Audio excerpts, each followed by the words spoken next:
ज्ञानेश्वरा नमो ज्ञानेश्वरा निवृत्ती उदार सोपान देवा मुक्ताबाई नमो त्रिभुवन पावनी आद्यत्रय जननी देवाचिया धन्याजी दिन संत दर्शनाचा धन्याजी दिन संत दर्शनाचा अनंत जन्मी काशीन गेला मज वाटे त्यासी आलिंगन द्यावे आणि कदान सोडावे चरण त्यांचे। आज या ठिकाणी प्राप्त स्थळी प्राप्त प्रसंगी कीर्तनरूपी सेवेकरता घेतलेला आहोत।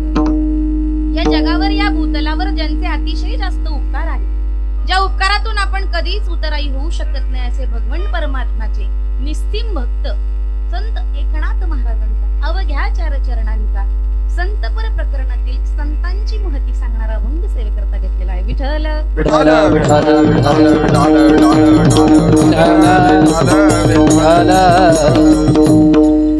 कीर्तनाला सुरुवात करण्यापूर्वी अल्पसा परिहार असा की आपल्या सर्वांच्या गुरुस्थानी असणारे आमचे परमस्नेही शिवाजी महाराज शेळके यांच्या अतिशय प्रेमातून आज इथे येण्याची संधी मिळाली।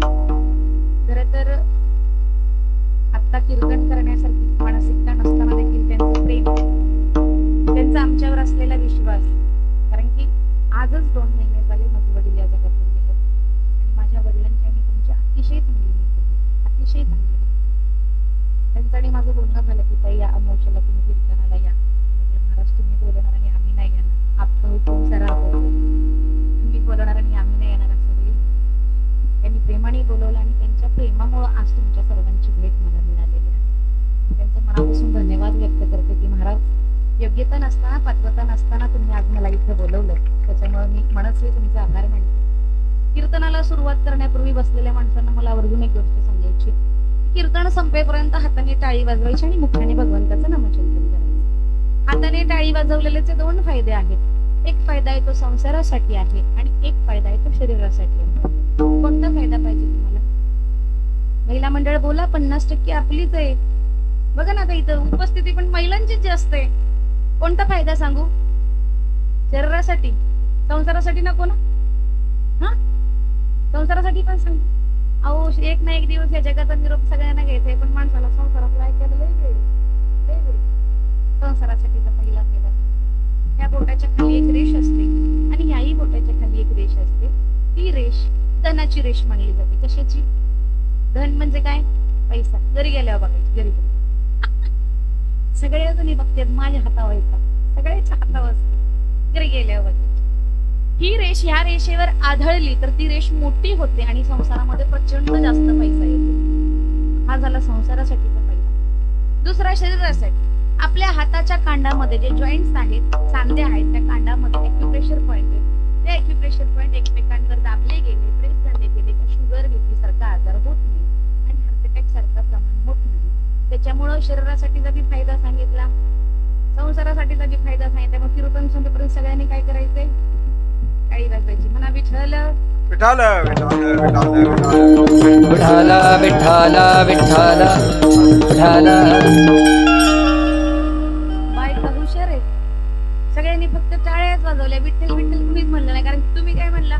महाराज तुम्ही फक्त हाताचा फायदा सांगितलाय, तोंडात कुठं सांगितलंय? आणि बिना फायद्याचं माणूस काम करत नाही आता, बरोबर आहे ना? प्रत्येकाला प्रत्येक गोष्टीमध्ये फायदा हवा असतो।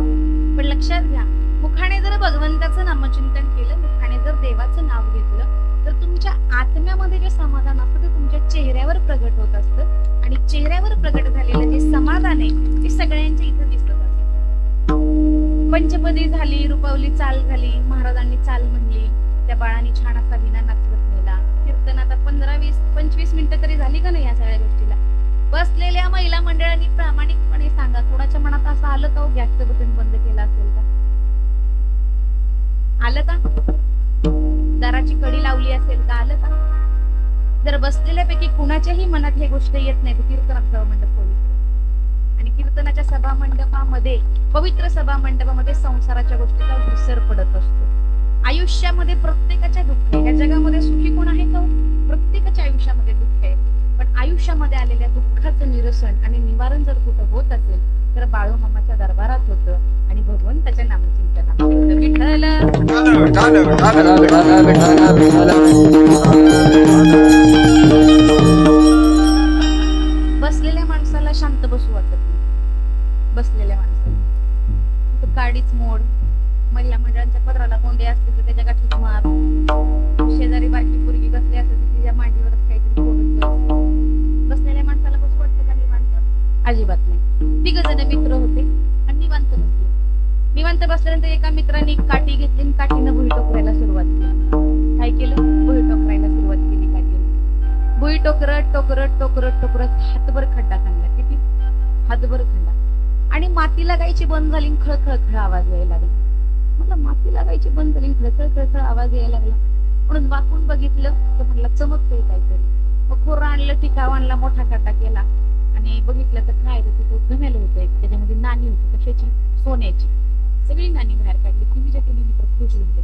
अरे वा, बसल्या बसल्या तू भुई पोकरलीस, कामाला आलं. म्हटलं कामाला आपण तिघांनी वाटून द्यायचं. त्यातलं एक म्हणलंय, बघ हे जे काही मिळालंय ते भगवंताच्या कृपेने मिळाले. आपण मंदिराच्या मागे बसलोय, पुढं देव आहे, मंदिराच्या मागे बसलोय. एक काम करूया, आपण ह्यातलं थोडस देवाला देऊया, कारण की हे देवाच्या कृपेने मिळालंय ना, थोडस देवाला देऊयात आपण. हो हो म्हणलं, काही हरकत नाही, देऊया. मग चला, कसं द्यायचं देवाला? एक मित्र म्हणला, एक काम करूया. काय काम करूया? म्हणलं एक छोटासा गोल आखूया, बांगडी एवढा गोल आखूया आणि सगळी नाणी वर उधळूया. गोलात पडतील ती देवाची आणि गोलाच्या बाहेर पडतील ती आपली. किती पडतील हो गोलात? 2 पण नाहीत पडणार. पडतील? शक्य आहे का? दुसरा माणूस म्हणला, रे तुमच्यासारख्या नास्तिक माणसांमुळे जगात कोरोनाला चांगली चांगली माणसं मिळली ना, भगवंताच्या कृपेने मिळालं हे तरी मान्य करतोय ना. बरं म्हणला, तू सांग बाबा काय करायचं? म्हणलं अख्ख्या डोरलेवाडीला गोल आखायचा. अख्ख्या डोरलेवाडीला गोल आखायचा, सगळी नाणी वर उधळायची. गोलात पडतील ती आपली, बाहेर पडतील ती देवाची. पडतील का बाहेर? आ ज्याला घावलं होतं तो म्हणला, तू बी शांत राहा, तू बी शांत राहा. म्हणला आता माझ्या पद्धतीनं चाला. बरं म्हणला, तुझ्या पद्धतीनं चालू, काय करायचं? म्हणला, देव कुठे? कुठे देव? बरं आहे ना, सगळ्यांना एकटाच बघतोय की नाही देव? सगळ्यांना बघतोय ना. प्रत्येक माणसाला असं वाटतं मला कोण बघत नाही, पण भगवंताची नजर त्याच्यावर कायम कृपादृष्टी भगवंताची असते. म्हणलं काय करायचं? म्हणलं एक काम करा, देव कुठे? वर आहे. मान्य का सगळ्यांना? हो मान्य. मग एक काम करा, सगळी नाणी वर उधळा, धरून ठेवल ती देवाची, खाली पडेल ती आपली. वाह, ठेवल का हो देव धरून? शक्य आहे का?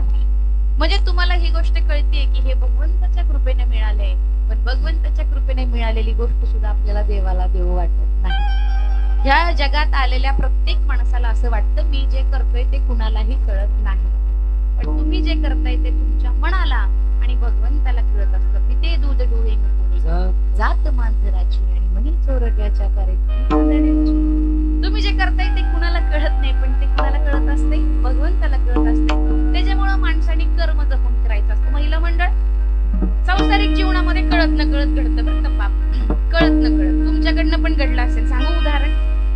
समजा तुम्ही सगळ्या जणी जेवायला बसलाय आणि जेवायला बसल्या बसल्या तुमच्या मुलाला कुणास तरी फोन आला, त्यांनी ताट पुढे सारलं आणि तो निघून गेला. तुम्ही त्याचं ताट झाकून ठेवलं, टोपल्यामध्ये अर्धी भाकरी होती, त्याच्या ताटामध्ये अर्धी भाकरी होती. किती भाकरी झाली? एक झाली का भाकरी? बोला, आम्ही लई लांब नाही आली, जवळ आली, लई लांब नाही आली, बोलायचं. एक भाकरी झाली. सगळ्यांची जेवण बिवणं झाली. पोरगा येताना एकटा नाही आला, तुमच्या गावाच्या पोराला घेऊन आला आणि मला आई वाढ. पहिले बसलेल्या महिला मंडळींनी प्रामाणिकपणे सांगायचं, चढती भाकर कुणाच्या ताटात?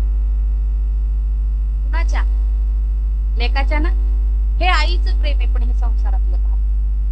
आणि संसारातल्या पापाचं शालन हे फक्त आणि फक्त कीर्तनाच्या सभा मंडपामध्ये होत असतं. बाकी कुठेही संसाराच्या पापातलं शालन होत नाही.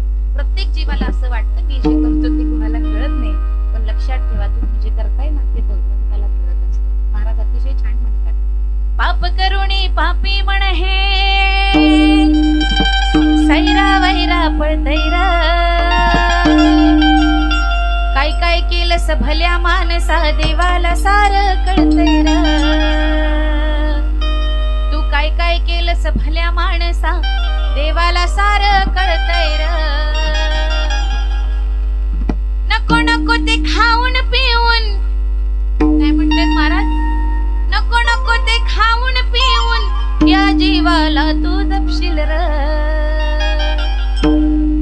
नको नको ते खाऊन पिऊन या जीवाला तू जपशील र. ऐका, देवानं फास टाकल्यावर तू कसा कुठं लपशील. गर्वाने ही छाती फुगुनी मिशाला पिळतय र. काय काय केलंस भल्या माणसा देवाला सार कळतय र. तू केलेल्या कामाची तिथे नोंद झाली सारी. तू केलेल्या कामाची तिथे नोंद झाली सारी. देवानी आपण केलेल्या कर्माची लेखाजोखा ठेवायला पगारावर माणूस ठेवलाय. पगारावर माणूस, पण तो पगारावरचा माणूस एकाच टायमिंगला फक्त लिहायचं बंद करतो. कधी? नाम घेता तक्षणी चित्रे ठेवलेली लेखणी. ज्यावेळेस मी भगवंताचं नामचिंतन करता त्यावेळेस चित्र लेखणी खाली ठेवत असतो. तो तुमच्या पापपुण्याचा लेखाजोखा करत नसतो. त्यामुळे माणसाने भगवंताचं नामचिंतन करायला पाहिजे. तू केलेल्या कामाची तिथे नोंद झाली सारी. किती घेतलेस तू जीव किती भोगल्या परणारी. म्हणे सोपाना तुझ्या करणीचं फळ तुला या जन्मात मिळतंय र. काय काय केलंस भल्या मानसा देवाला सार कळतंय र. भल्या माणसा देवाला सारा कळतंय रे. काय काय केलंय भल्या माणसा देवाला सारा कळतंय रे. काय काय केलंय भल्या माणसा देवाला सारा कळतंय रे. कळतंय रे.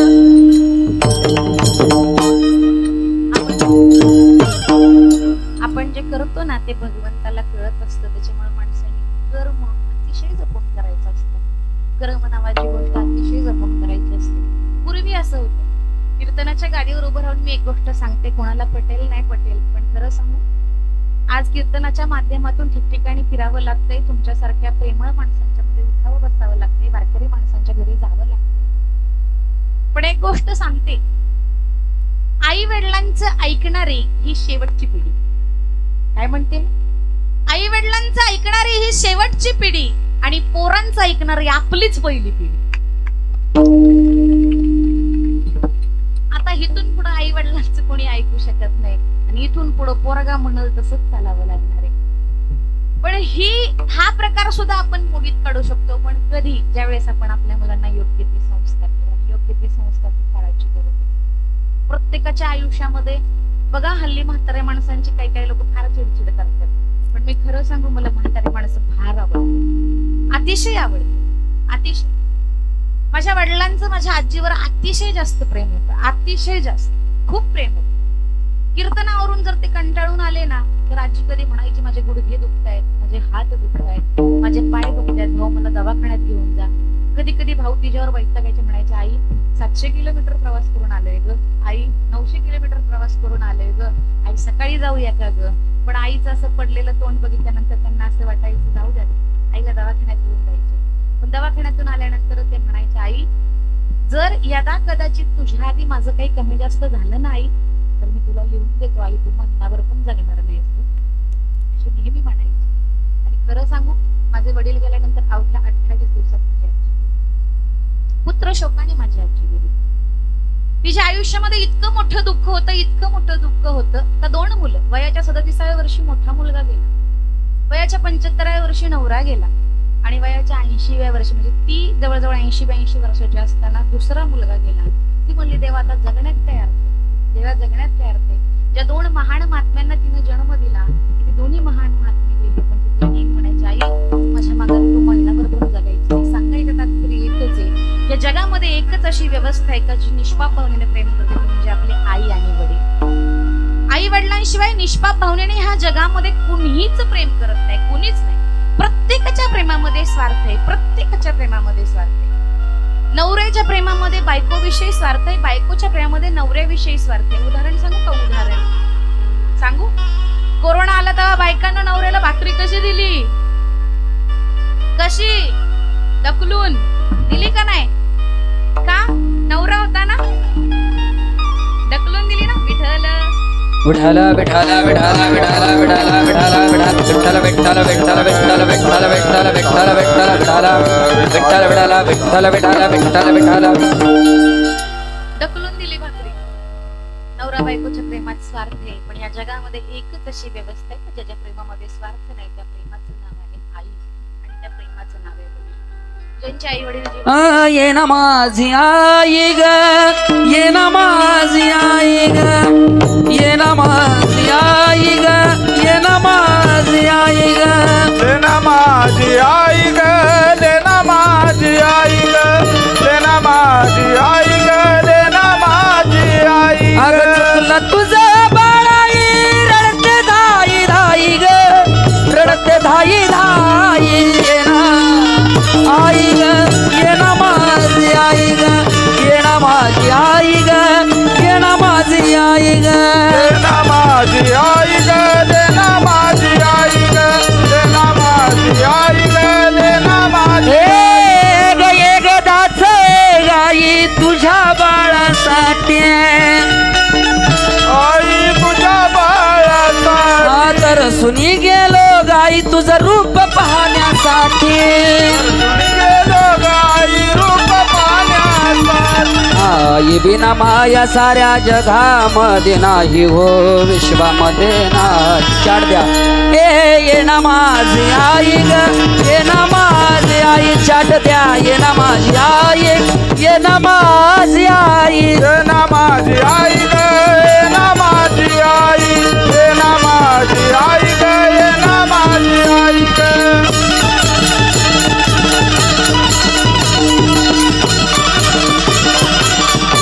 वा मयूर जरा टाळी वाजवा जोरा ये ना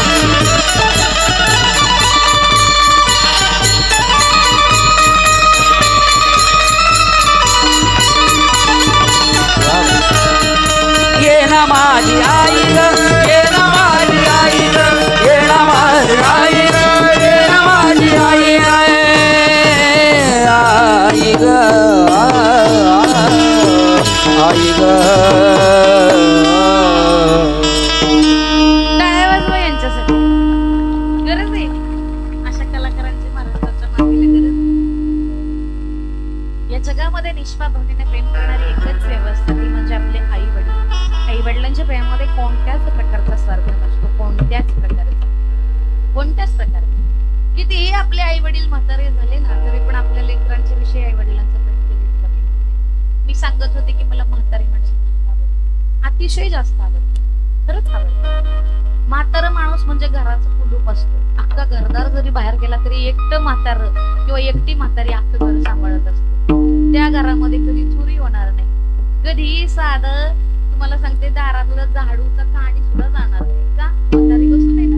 म्हातारीचं बारीक सारी गोष्टीवर लक्ष असते एक म्हातारा आजारी पडलं आणि झोपलं अंथरुणावर. डॉक्टर रोज यायचे सलाईन लावायचे डॉक्टरांनी परिस्थिती बघितली आणि डॉक्टरांनी सांगितलं की आता आजोबा फार दिवस जगणार नाहीत. आपलं त्यांची सेवा करा त्यांच्या लेकीबाळींना बोलवा पाहुण्या रावळ्यांना बोलवा सेवा करा त्यांची. अंतिम समय जवळ आला सगळी मुलं सगळ्या सुना सगळी नातवंड बाजूला यायला लागली आणि म्हाताऱ्याला पण लक्षात आलं का थोड्या वेळातच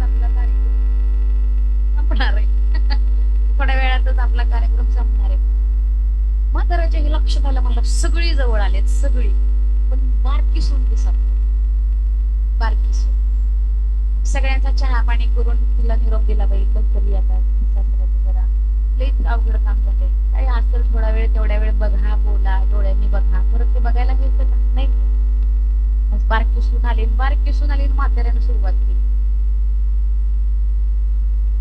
कशी सुरुवात केली सगळं घर चकित झालं. हे असं काय करतंय म्हातारं काय करायचं असं अख्खं घर चकित झालं. डॉक्टरांना बोलवलं.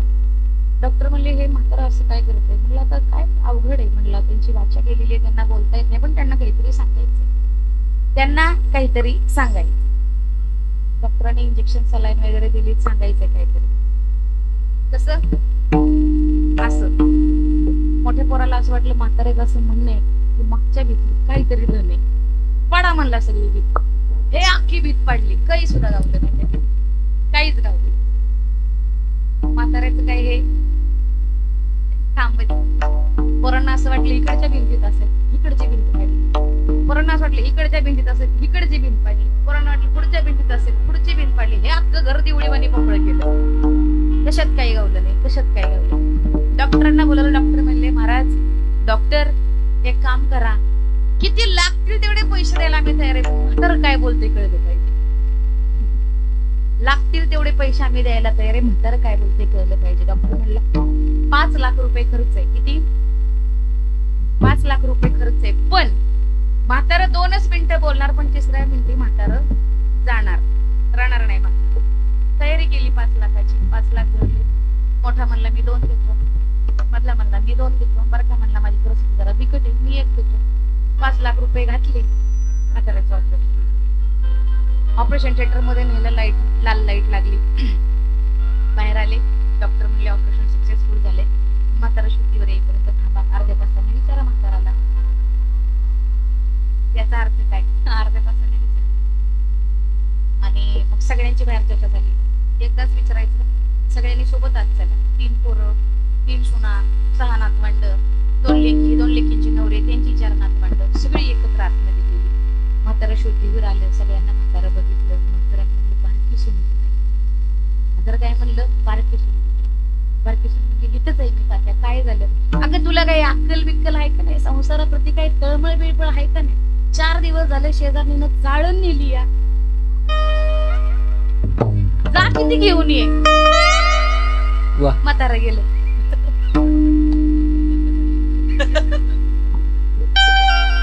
गेलं म्हातारा. सांगायचं तात्पर्य एवढं काही, एवढ्यासाठी किती घालवलं? 5 लाख. 5 लाख ते वेगळे आणि 4 भिंती पडल्या ते बांधाय किती जातील? किती जातील सांगा मला. पण माणसाला आशा शेवटपर्यंत सुटते का? शेवटपर्यंत. त्या म्हाताऱ्याने 2 शब्द बोलावं, काय एवढं सांगावं, याच्यासाठी 5 लाख रुपये खर्च केले का? तर म्हाताऱ्याने बोललं पाहिजे. माणसाच्या जीवनातली आशा कधी सुटत नाही. आशा, पण मी खरं सांगू, आशा असली पाहिजे. पण संसाराप्रतीची आशा काही कामाची नाही हो, काही कामाची नाही. सगळं इथं ठेवून जावं लागतं, सगळं. तर कोण म्हणतंय बाबा आमचं बाबा गेलं तर त्यांच्या संग त्यांची प्रॉपर्टी द्या, त्यांचं सोनं द्या, त्यांचं 7-12 द्या, म्हणतंय का कोण? नाही म्हणत ना. एक ना एक दिवस जगाचा निरोप घेताना हे सगळे इथं सोडावं लागणार आहे. आशा असलीच पाहिजे, पण संसाराची आशा काही कामाची नाही. आशा असावी भगवंताच्या प्रीतीची, आशा असावी बाळूमामाच्या दरबाराची, आशा असावी भगवंताची. ज्यावेळेस बाळूमामाची अमावस्या आहे त्यावेळेस प्रसाद घेण्याची, आशा असावी बाळूमामाची आरती करण्याची, आशा असावी बाळूमामाचं भजन करण्याची. भजनामध्ये जे सुख आहे ना ते कशामध्ये नाही. सर्वसामान्य जीव ज्यावेळेस भगवंताच्या मंदिरामध्ये जातो त्यावेळेस तो देवा पुढं उभं राहिल्या काही ना काही मागत असतो. देवा मला सुखी ठेव एवढं तरी म्हणतो ना.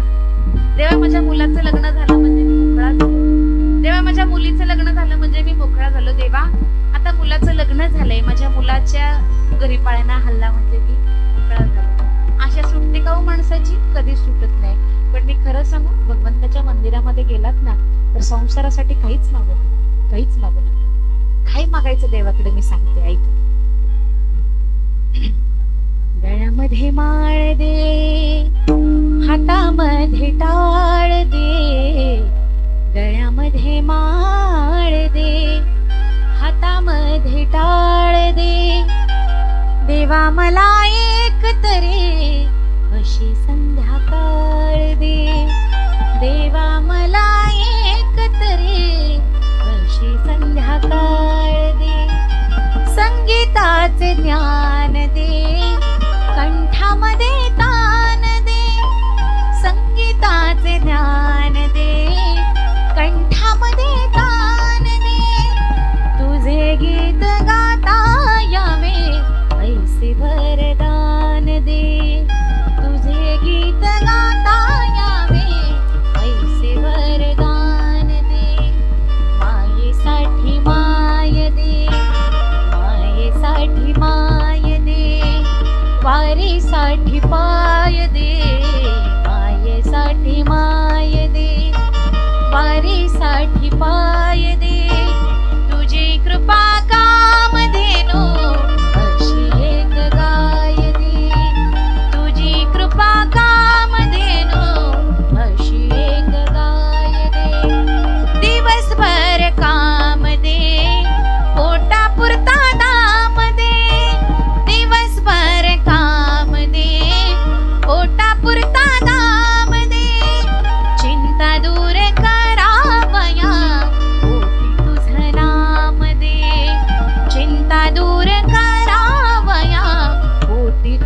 नामदे मागू किती राहू दे मागू किती राहू दे एके ठाई शोभू दे मागू किती राहू दे एके ठाई शोभू दे वाट दाखवण्या गुरु वाट दाखवण्या मामा जन्मोजन्मी लाभू दे वाट दाखवण्या गुरु वाट दाखवण्या मामा जन्मोजन्मी लाभू दे. हे माग देवाकडे संसारातल्या गोष्टी मागण्यात काहीच अर्थ नाही. संसारातल्या गोष्टी नाशिवंत आहेत. संसारातल्या गोष्टीचा नाश पावणार आहे. बघा आयुष्यामध्ये जर दुःख आलं ना दुःख फक्त एकदा डोळे बंद करून माझ्या तुकाराम महाराजांचं चरित्र आठवा. फक्त एकदा डोळे बंद करून माझ्या ज्ञानोबरायांचं चरित्र आठवा.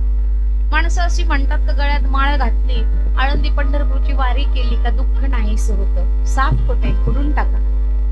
जर गळ्यात पवित्र तुळशीची माळ घालून दुःख नाहीस होत असतं तर तुकाराम महाराजांची पत्नी अन्न करून मेली असती का. जर गळ्यात पवित्र तुळशीची माळ घालून दुःख नाहीस होत असतं तर ज्ञानोबा रायांच्या जोडीमध्ये माणसांनी पिठामध्ये माती टाकली असती का. गळ्यात पवित्र तुळशीची माळ घातल्यानंतर दुःख नाहीस होऊ शकत नाही. पण कीर्तनाच्या गादीवर उभं राहून सांगते जर गळ्यात पवित्र तुळशीची माळ घातली आणि भगवंताचं नामचिंतन केलं तर आलेलं दुःख हे फक्त येऊ शकतं पण चित्ताला स्पर्श सुद्धा करू शकत नाही. एवढी ताकद आहे भगवंताच्या नामचिंतनामध्ये. भगवंताच्या नामचिंतनामध्ये इतकी ताकद आहे त्यामुळे माणसाने भगवंताचं नाम माळगळा गोपी चंदन टिळा तुळसी माळगळा गोपी चंदन टिळा तुळसी माळगळा गोपी चंदन टिळा तुळसी माळगळा गोपी चंदन टिळा तुळसी माळगळा गोपी चंदन टिळा तुळसी माळगळा गोपी चंदन टिळा तुळसी माळगळा गोपी चंदन टिळा तुळसी माळगळा गोपी चंदन टिळा तुळसी माळगळा गोपी चंदन टिळा तुळसी माळगळा गोपी चंदन टिळा तुळसी माळगळा गोपी चंदन टिळा तुळसी माळगळा गोपी चंदन टिळा तुळसी माळगळा गोपी चंदन टिळा तुळसी माळगळा गोपी चंदन टिळा तुळसी माळगळा गोपी चंदन टिळा तुळसी माळगळा गोपी चंदन टिळा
आळंदी पंढरपूरची जी लोक वारी करतात ना, त्या वारकऱ्यांना विचारा का देव कधी भेटतोय का, देव कधी दिसतोय का.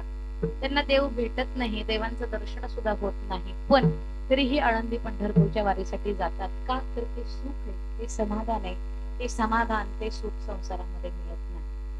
आपण ज्यावेळेस दर्शन बारीमध्ये उभं असतो त्यावेळेस आपण एकमेकांशी गप्पा मारतो, महिला मंडळ एकमेकांशी गप्पा मारतात, पुरुष मंडळ एकमेकांशी गप्पा मारतात, आणि ज्यावेळेस 2 मिनिटांच्या अंतरावर देवाचं मुख बघायची वेळ येते त्यावेळेस आपण सर्वसामान्य माणसं काय करतो असतो, त्यावेळेस आपण एकमेकांच्या सोबत संसारातल्या गप्पा मारतो. कशातल्या? संसारातल्या. बरोबर आहे की? बास, जिथं जाईल तिथं बायकांना बोलायची सवय काही जात नाही. नुसतं सारखं सांगितलंय का, बोलायला सांगितलंय का, पण ग बसल ती माझ्या सकट विठ्ठल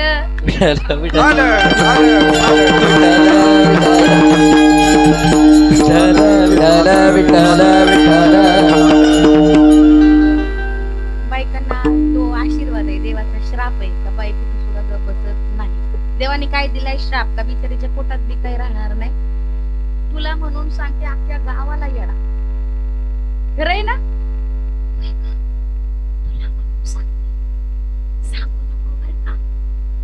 नाही नाही अगं, तुझी माझी मैत्री बालपणापासूनची, कशाला मी सांगते. नक्की का? हो नक्की. अगं असं असं झालं म्हणते. होय का? तर ही गेलीच पदर. होय ग, तुला माहिती का? पण बया सांगू नको, मी सांगितलं या, नाहीतर बघ बया बाय ती हानल मला, अख्ख्या गावाला येडा. देवाने दिलेला काय हा श्राप आहे, पण देवाने आपल्याला सुंदर कंठ दिलाय. आपण छान ओव्या म्हणूया कीर्तन झाल्यानंतर. छान देवाने काय दिलंय आपल्याला? कंठ. पुरुषांना नरड दिले आणि आपल्याला काय दिलंय? कंठ.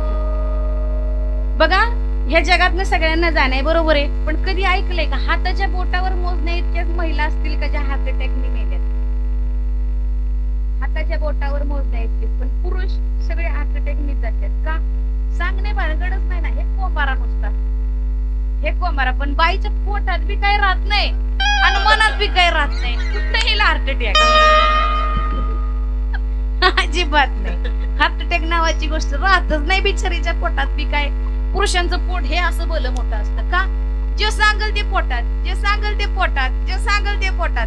बायकांचं पोट असते का मोठं? स्लिम एकदम असतं. राहतच नाही काय त्या बिचारीच्या पोटात, तर कस काय शक्य? अजिबात नाही.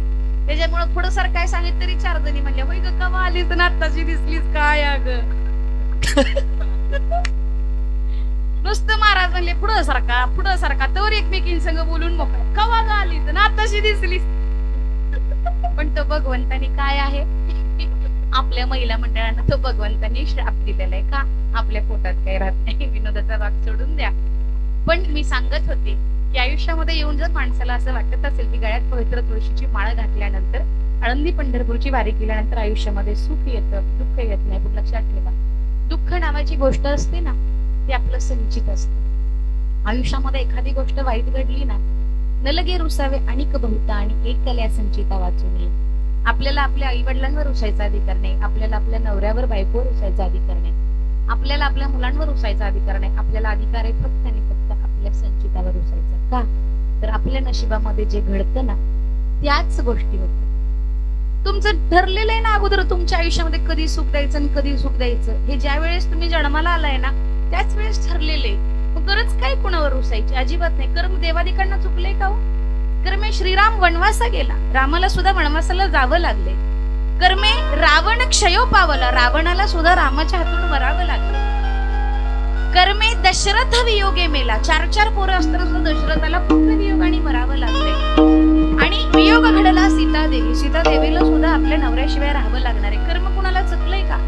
ज्या देवाच्या हातामध्ये इथला माणूस तिथं करायची ताकद आहे, त्या माणसाला सुद्धा चुकलं नाही. भगवान परमात्मा ज्यावेळेस वनवासाला निघाले होते आणि वनवासाला निघालेल्या भगवान परमात्माला भरत म्हणतायत की दादा तुम्ही जाऊ नका, तुम्ही वनवासाला जाऊ नका दादा, मला फार वाईट वाटतंय दादा, वनवासाला जाऊ नका. त्यावेळी श्रीराम प्रभूंनी अतिशय छान उत्तर दिले. कधी माडगुणकर आणि गीत रामायणामध्ये ते रचले.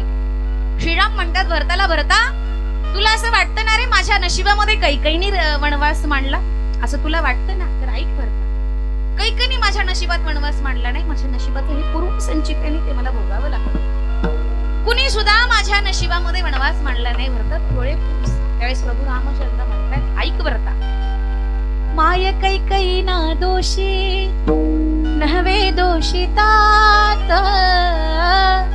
माय कैकई ना दोषी नव्हे दोषितात, राज्य त्याग कावण यात्रा असे कर्मजात, खेळ चालला रे माझ्या पूर्व संचिताचा, पराधीन आहे जगती पुत्र मानवाचा, दोष ना कुणाचा. प्रभू रामचंद्र म्हणतात, नको आसूड हाळू भरता पुसलोचनासी. भरता रडू नकोस, डोळे पूस भरता. नको आसूड हाळू भरता पुसलोचनासी, तुझा आणि माझा आहे मार्ग वेगळाची. अयोध्येचा हो तू राजा रंक मेवनाचा, पराधीन आहे जगती पुत्र मानवाचा, दोष ना कुणाचा. भरता, तुझ्या आयुष्यामध्ये गादी आहे ना हे तुझं संचित आहे, आणि माझ्या आयुष्यामध्ये वनवास आहे हे माझं संचित आहे. त्यामुळे देवाधिकांनी सुद्धा सांगितलंय की न लगे रुसावे आणि बहुता आपुल्या संचिता वाचून या. पण आपण तसं करतच नाही. कर्मधर्म संयोगाने चांगला ऊस आला हे छाती टोकून सांगतो, पठ्यानं केलं पठ्यानं केलं पठ्यानं केलं, जळला तर देवाची बसावली देवाची बसावली देवाची बसावली म्हणता का नाही? वाईट देव करतो आणि चांगलं पठ्या करतो का? कुठल्याही शास्त्रात लिहिलंय? अजिबात नाही. पण लक्षात ठेवा, आयुष्यामध्ये येणारं दुःख, आयुष्यामध्ये येणारं सुख, आयुष्यामध्ये येणारं चांगलं, आयुष्यामध्ये येणारं वाईट हे कोणीच कोणाचं करत नाही, हे फक्त तुमचं संचित करत असतं. विठ्ठल विठ्ठल विठ्ठल विठ्ठल विठ्ठल विठ्ठल विठ्ठल विठ्ठल विठ्ठल. एकदा काय झालं, बाळाप्पा नावाचा एक दरोडेखोर होता, आणि बाळाप्पा नावाच्या दरोडेखोराला काही जणांना माहिती असेल, काही जणांना माहिती नसेल. फार मोठा दरोडेखोर होता, पण त्या दरोडेखोराने कधीच गोरगरिबांच्या घरची चोरी केली नाही. त्यांनी फक्त शासकीय इमारती फोडल्या, शासकीय इमारतीले 4 रुपये घेतले, याच गोष्टी केल्या. गोरगरिबांची चोरी कधी केली. पण त्याच्या कानावर अशी गोष्ट आली की गावामध्ये बाळू मामाची मेंढर आली. त्याच्या लक्षात आलं की बाळू मामाची मेंढर आले, त्यांनी बाळू मामाच्या दरबारामध्ये असंख्य भक्त लोक येतात. बाळू मामाची बरीच मेंढर आहेत आणि असंख्य गुरुभक्त मंडळी किंवा त्यांची जी भक्त मंडळी आहेत ती बाळू मामाच्या चरणावर दक्षिणा रुपये ठेवत असतात. आज आपण काही जरी झालं तरी बाळू मामाच्या दरबारामध्येच चोरी करायची असं त्यांनी ठरवलं. ठरवल्यानंतर त्यांनी त्याचे 20-25 सहकारी घेतले. त्या 20-25 सहकार्यांना सांगितलं की आज आपण बाळू मामाच्या दरबारामध्ये काय करायचं, टाका टाकायचं, चोरी करायची आज आपण बाळू मामाच्या दरबारात. सगळेजण तयार झाले. 7 वाजता सगळेजण 1 किलोमीटर अंतरावर ज्यावेळेस बाळू मामाचं ते सगळं त्यांना दिसत होतं. विठ्ठल विठ्ठल विठ्ठल विठ्ठल विठ्ठल विठ्ठल. 1 किलोमीटर अंतरावर त्यांना दिसले बाळू मामाची मेंढरं येत आहेत जात आहेत. माणसं 7 वाजले 8 वाजले 9 वाजले तरी माणसं काही हटत नाही. हे सगळे 25-26 जण झाडाच्या खाली बसले होते. आता माणसं जातील, मग माणसं जातील, माणसं काही हटतच नव्हतं. 11 वाजले तरी माणसं येत होती. आरतीला आली, प्रसादाला आली, दक्षिणा द्यायला आली, माणसं काय हटत नव्हती. सगळी माणसं गेल्यानंतर जे बाळूमामाच्या मेंढराचं जे मेंढपाल असतात ते मेंढपाल सुद्धा जागे होते. शेवटी 12 वाजता मेंढपाल ही कंटाळली आणि मेंढपाल झोपून गेल्यानंतर ह्या बाळाप्पा नावाच्या दरोडेखोरांनी सगळ्यांना उठवलं आणि म्हटले की आता आपण बाळूमामाचा तिथे दरोडा टाकायला जायचं. 25-26 जण चालत होती. 1 किलोमीटर अंतरावर बाळूमामाचं मेंढर होती. 25-26 जण चालतायत 1 किलोमीटर अंतर 1 वाजले तरी पण त्यांना अंतर उरकेना. 2 वाजले त्यांना अंतर उरकेना. एकमेकांची चर्चा चालली, बाबा जर तिथे दरोडा टाकला तर मी एक काम करेन. म्हणला मी चांगलं घर बांधेन. दुसरा म्हणला बाबा माझ्याकडे तर घर चांगलंय, म्हणलं मी घरावर सोन्याची कवले टाकेन. तिसरा म्हणला माझ्याकडे गरिबी आहे, म्हणला मी बायकोला दागिना केले. यांची चर्चा दरोडेखोरांची, बाबा तिथे गेल्यानंतरच्या पहिल्या करायचं. 4 वाजले 5 वाजले तरी पण त्यांना 1 किलोमीटरचं अंतरच उरकेना. बाळाप्पाच्या मनामध्ये असा प्रश्न आला की गावातल्या माणसांनी बाळूमामाला इथं आणले, बाळूमामा हा नक्कीच चेतूक करत असणार, म्हणून 1 किलोमीटर अंतर काय आपल्याला उरत नाही. 5:30 वाजल्या तर त्यांना हळूहळू जवळ दिसत जसं उजडलं तसं ती माणसं बाळूमामाच्या दरबारात. बाळूमामा बाळूमामाच्या दरबारात पोहोचल्यानंतर तिथे बाळूमामा रिंगण आखत होते आणि रिंगण आखता आखता बाळूमामा म्हणतात, का रे बाळाप्पा, तुला इथं चोरी करायची होती, तुला तुझ्या बायकोला सोनं करायचं होतं, ज्याला घर नव्हतं त्याला घर बांधायचं होतं, ज्याला घर होतं त्याच्या घरावर सोन्याची कवलं टाकायची होती. आश्चर्य वाटलं त्यांना, आमची चर्चा यांना कशी काय कळाली? बाळूमामा काही सर्वसाधारण महात्मा होता का? शंकराचा अवतार आहे, रुद्राचा अवतार आहे. रुद्राचा अवतार थोरतो राहतो या आत्मापुरी. नाही नाही आतो या पद्मापुरी. वैद मेंढ्या केल्या पैदर पैद, बाळूमामा वैदर वैद, त्यानं मेंढ्या केल्या पैदर पैद. बाळूमामा वैद रे वैद, त्याने मेंढ्या केल्या पैद रे पैद. बाळूमामा वैद रे वैद, त्याने मेंढ्या केल्या पैद रे पैद. हा बाळूमामा वैदर वैद, मेंढ्या पैदर पैद. बाळूमामा वैद रे वैद, त्याने मेंढ्या केल्या पैद रे पैद.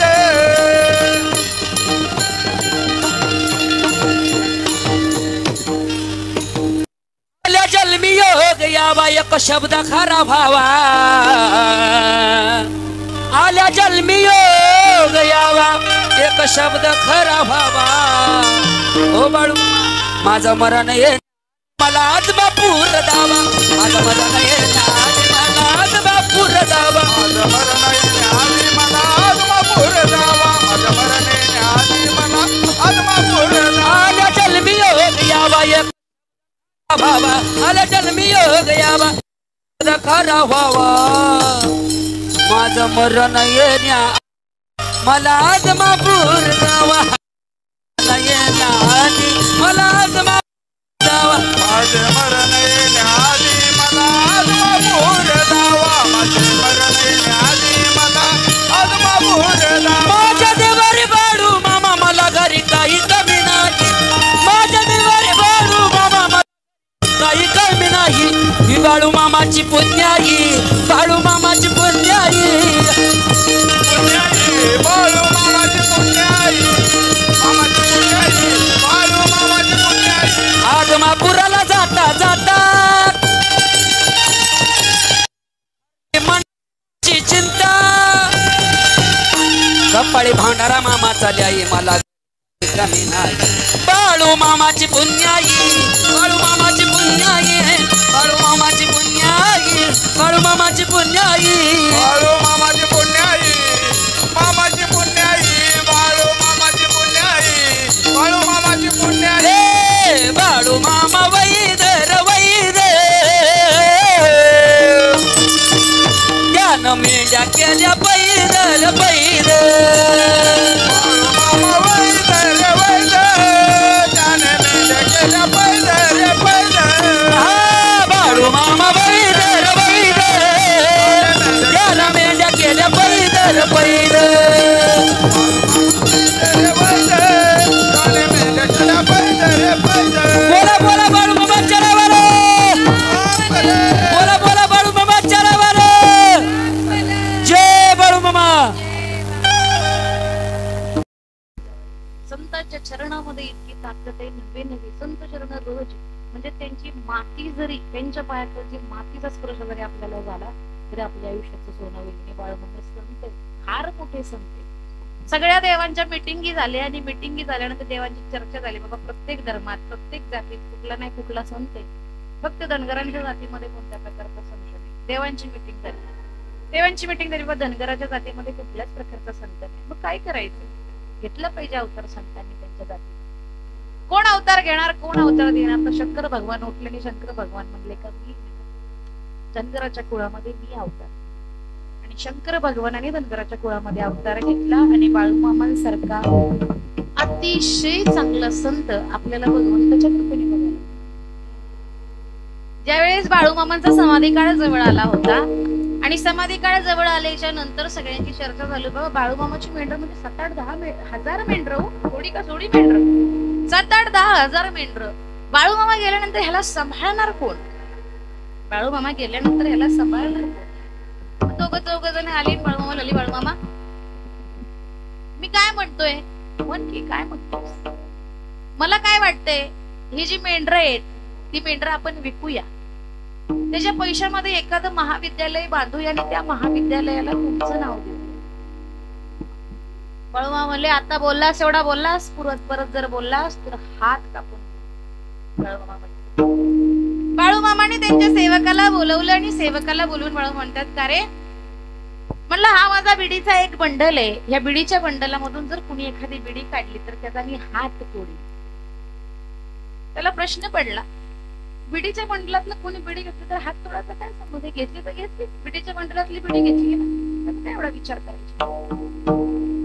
म्हणलं, या बिडीच्या बंडलामधून जर कुणी एखादी बिडी घेतली तर त्याचा मी हात मोडीन, लक्षात ठेव. त्याने विचारलं, मामा असं का म्हणताय? म्हणजे सांग या माणसांना, ही मेंढरं जी आहे ती माझा जीव आहे, ती माझा प्राण आहे. जरी मी गेलो तरी भगवंताला काळजी आहे, ती सांभाळणार आहे.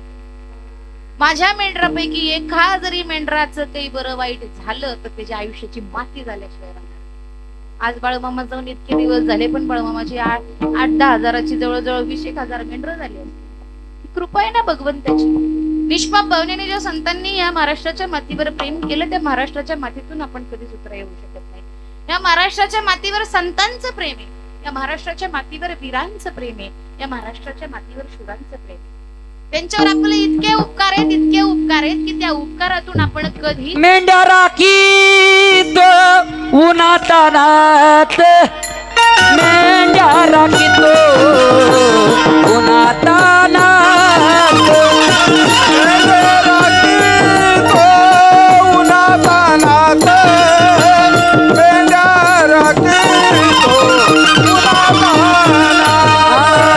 मुख्या प्राण्यावर अपार प्रीत, नीतीने वाढावे कमी नाही होत. मुख्या प्राण्यावर अपार प्रेम, नीतीने वागावे कमी नाही. जय देव जय देव जय बाळू मामा, आरती वाळू तुझ कैवल्य धामा. जय देव जय देव जय बाळू मामा, आरती वाळू तुझ कैवल्य धामा.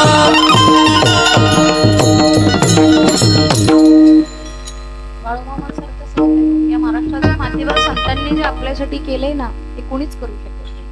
म्हणजे तुकाराम महाराजांनी इतकी पवित्र गाथा ठेवली हो आपल्याला, पवित्र गाथा. आयुष्यामध्ये येणाऱ्या प्रत्येक संकटाचं उत्तर अभंगाच्या स्वरूपामध्ये.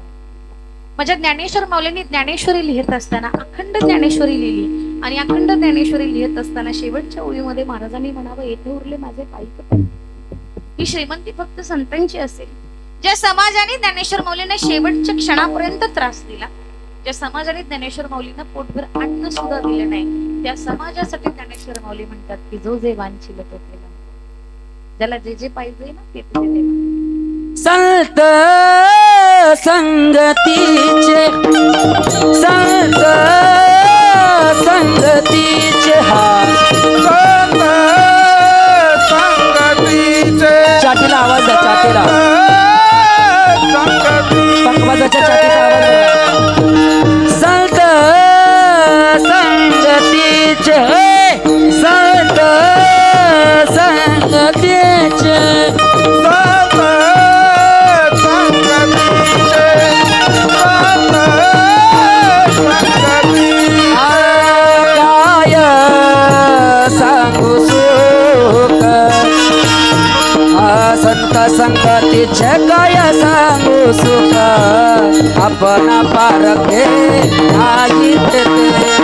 संत संगतीचे काय सांगू सुख, आपण पारखे नाही देते. साधू थोरला, साधू थोरला, साधू थोरला, साधू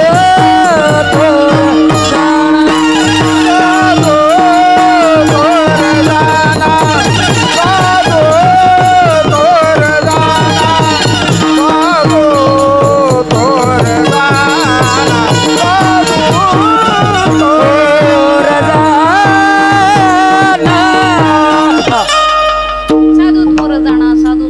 आणि साधू थोर जाणा कलियुग संत संगतीचे काय सांगू सुख आपण पारिकी करी. संतांच्या संगतीमध्ये जे सुख आहे ना त्या जगाच्या पाठीवर कोणत्याच त्याच्यामध्ये नाही. म्हणजे ज्ञानेश्वर माऊली पसेदानामध्ये म्हणतात की जो जे म्हणशील तोटे लावू देवा, त्याला जे जे पाहिजे ना ते द्यायचंच देवा. पण त्यांनी एकदाही असा विचार केला नाही. म्हणजे संत कधी चमत्कारामध्ये अडकले नाही. आपण सगळी विज्ञान युगात वाढलेली माणसं आहोत. पण एक सांगू, विज्ञान युगामध्ये वाढत असताना विज्ञान अध्यात्माचा हात कधीच धरू शकत नाही. माणसं म्हणतात की जगातलं आश्चर्य, ताजमहल जगातलं आश्चर्य, कुतुब मिनार जगातलं आश्चर्य, चीनची भिंत जगातलं आश्चर्य. वारकरी संप्रदाय हे कधीच मान्य करत नाही. कारण की फिरविले देऊळ जगा माझी ख्याती, नामदेवा हाती हे जगातलं पहिलं आश्चर्य. निर्जीव भिंत चालवण्याचं काम माझ्या ज्ञानेश्वर माऊलीने केलं. नवे नवे रेड्याच्या मुखी वेद बोलवण्याचं काम माझ्या ज्ञानेश्वर माऊलीने केलं. विज्ञान युगामध्ये लाखो तर्क लागले, लाखो शोध लागले, पण मेलेला माणूस जिवंत करता आला नाही विज्ञान युगामध्ये. पण आध्यात्मिक युगामध्ये माझ्या ज्ञानोबा माऊलीने मेलेला माणूस जिवंत केले. श्रीमंती वारकरी संप्रदायाची. जगाच्या पाठीवर ही श्रीमंती कधीच कोणाला बघायला मिळणार. आपल्याला इतका सुंदर नरदेह मिळाला, त्याच्यामध्ये भगवंताचं भजन करतोय आपण, पण माणसाला मिळालेला नरदेह कळत नाही. गोष्टी मिळालेल्या असतात, त्या गोष्टीची माणसाला काय नसते, किंमत नसते. एका सासूला सून आली. सासूचा विषय असल्यावर बायका इतक्या मोठं डोळे करून बघते.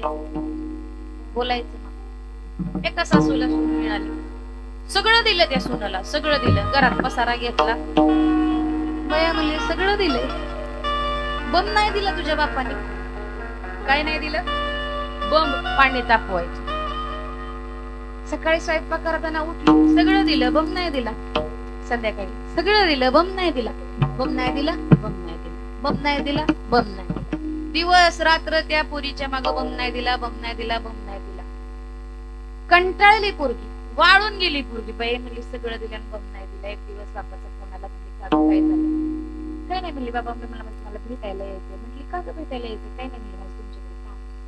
गेली भेटायला. म्हणली बाई लय खराब झाली, काही त्रास आहे का? काय म्हणली सगळं चांगलंय बाबा. म्हणली सासू मला सारखी म्हटलं बाबा सगळं दिलं, बंब नाही.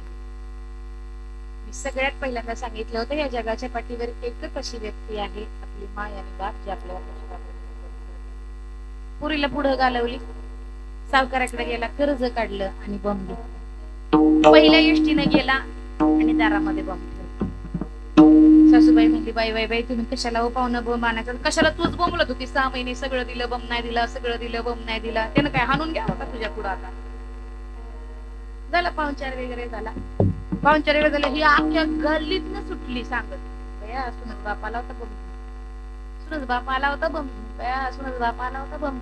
सगळ्या गल्लीत सांगत सुटली. सकाळी 2 वाजता 2 वाजता का बंबाच्या पाण्याने आंघोळ करायची होती तिला. 2 वाजताच उठली. हिथं बंब म्हणजे हिथं तिचं घर, आणि जिथनं आपण ओळखतो का नाही तिथं हेळ म्हणजे विहीर, तिथनं पाणी आणायची, बंबात वाचायची, तिथनं पाणी आणायची, बंबात. 2 वाजल्यापासून बंबात पाणी वाटत होती. उजाडलं पाप तरी बंब भरणा. बया म्हणजे पाहुण्याला गळका बंब दिलाय का? काही बंबच भरणा झालाय. हे पाण्याचा लोट कुठं आला? शेजा पाजाराच्या दारात आला पाण्याचा लोट. शेजा पाजाराच्या दारात माणसं म्हणली बाई पहिले बघा लोट ज्यावेळेस पाण्यात यायचं त्यावेळेस पहिली, आता सगळी बाळातपण दवाखान्यात व्हायला लागली. पहिली घरी बाळातपण व्हायची, शेजा पाजारी हे लावायचे ना, बरोबर आहे का? मग ती गावातल्या माणसांना असं वाटलं बाई 8 तास तर लगीन झालं, काय बाबा नाही काय नाही, कसं काय डिलिव्हरी झाली सुनेची? हे म्हणली सगळा लोट आलाय शेजा पाजाराच्या दारात. मग ही सगळी तिच्या घरी बघायला, सगळी तिच्या घरी बघायला. म्हणली काय नाही जावा तुम्ही. देऊन दिलाय बंब म्हणली, सुनाच्या बापानं गळका बंब दिलाय म्हणली. 2 वाजल्यापासून भरती म्हणली, बोंबच भरण. 2 वाजल्यापासून भरती, बोंबच भरण. 2 वाजल्यापासून भरती, बोंबच भरण. सुनबाई म्हणली आत्या गळका कस काय बंब देतील? म्हणली माझ्या बाबाने चांगलं बंब दिलंय. चला बरं म्हणली बघूयात आपण. गेली सुनाला घेऊन. म्हणली तुम्ही पाणी कुठनं ओतत होता? म्हणली हे काय नळकांड्यातलं. अगं जिंदगी गेली तरी भरल का? शक्य आहे का? ज्याच्यात पाणी वतायचंय म्हणली आत्या ह्याच्यातनं जळान घालायचं असतं, ह्याच्यातनं पाणी वतायचं असतं. तुमची आता 4-5 पिकली, आता आखी पिकली तरी बंब भरणार नाही.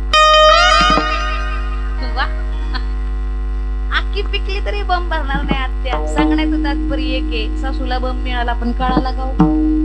कळाला का? मग आपल्याला बी मिळालंय ना. कळतंय का कशासाठी नामचिंतनासाठी खर्च केलं पाहिजे, भगवंताच्या नामचिंतनासाठी ते खर्च केलं पाहिजे. वा, क्या बात आहे, टाळी वाजव. भगवंताने इतका सुंदर नरदेह दिलाय, दिले इंद्रिय हात पाय कान डोळे मुख बोलाया वचन. देवाचं नामचिंतन यानं केलं पाहिजे, हाताने टाळी वाजवली पाहिजे, पायाने पंढरपूरची वारी केली पाहिजे, मुखाने भगवंताचं नामचिंतन केलं पाहिजे. सासूला भला मोठा बोंब मिळाला पण कळाला नाही, अगदी त्याच पद्धतीने आपल्यालाही इतकं सुंदर नरदेह मिळालाय पण कळालेला नाही. त्याच्यामुळे तो कळण्यासाठी बाळूमामाच्या दरबारात यायला पाहिजे. विठ्ठल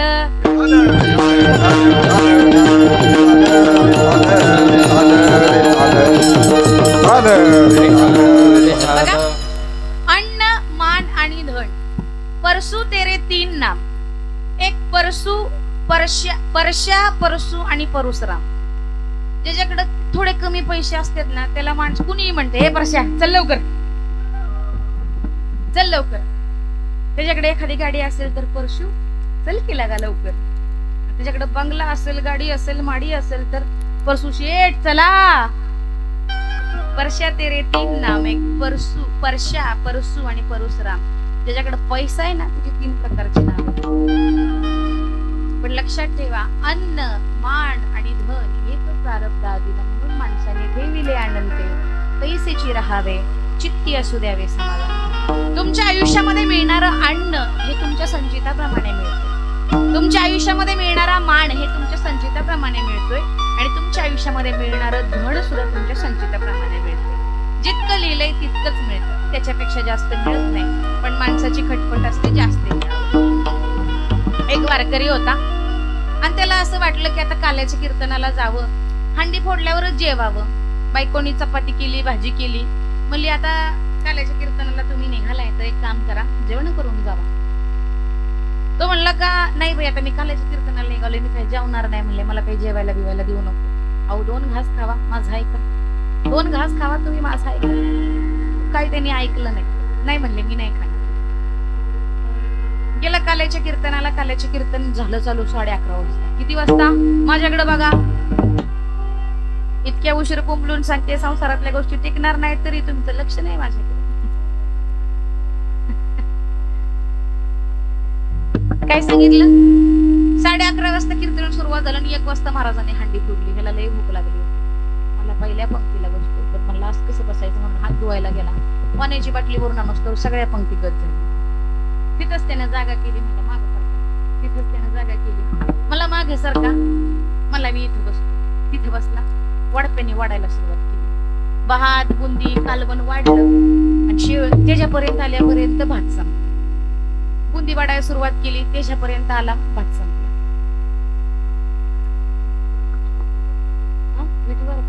विठोबा रखुमाई,